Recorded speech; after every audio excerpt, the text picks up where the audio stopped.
सातारा विकास आघाडीने बहिष्कार टाकलेला आहे अशा बातम्या बाहेर आल्या. नेमकं काय प्रकार आहे तुमचा? पहिल्यांदा सातारा विकास आघाडी नगर विकास आघाडी आता नाही आहे. आता भारतीय जनता पार्टी आणि सर्व सदस्य भारतीय जनता पार्टीचे आहे.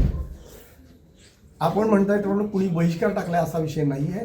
कारण की काल संध्याकाळी उपनगराध्यक्ष बनकर आणि निशांत पाटील पक्षप्रतोद यांच्याशी चर्चा झालेली आहे. आज सकाळी 10 वाजता बसायचं ठरलेलं होतं. आणि दुसरी गोष्ट, आज सकाळी कोणच इथं आलं नाही. 11 वाजेपर्यंत जर वेळेत सभा सुरू केली नसती तर ती कायद्याला बाधक होती. त्यामुळं सभा सुरू केलेली आहे आणि सभेत सर्व विषय मंजूर झाले. बरं, सभा कोरम किती त्यांनी 1/3 म्हणजे 51 सदस्य 17 असावे. आता आपल्याकडं 26 + 30 म्हणजे 3 हे स्वीकृत आणि 26 असे. तरी हा दोन्ही गटाचा वाद दिसून येतोय सातारकरांना. बाळासाहेब खंदारे आणि उपनगराध्यक्ष बनकर यांच्यातला वाद आता सर्वश्रुत आहे. या विषयावरूनच त्यांनी त्यांच्या निर्माणाची मागणी केली आणि आज बाळासाहेब खंदारे पण उपस्थित नाहीत. नेमकं काय म्हणायचं?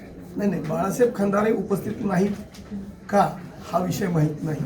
पण अशा पद्धतीचं काय जे असेल हा निर्णय तो पूर्णपणे दोन्ही महाराज घेत असतात आणि तो त्यांना तशा पद्धतीनं सांगितलं. पालिकेतील नगरसेवकांचा एक गट काही नगरसेवकांवर दबाव आणते का काही पदाधिकारी? अजिबात नाही. पूर्ण एकसंघ आहे. दोन्ही महाराजांच्या नेतृत्वाखाली नगरपालिका पूर्णपणे सक्षम कार्य करते आहे. काय तुमच्याकडनं कळते वाद झालेत म्हणून, जर वाद नाहीच, ते काही जर हे असेल एखाद्या विषयाबद्दल तर ते दोन्ही महाराज बसून हा विषय क्लिअर होईल.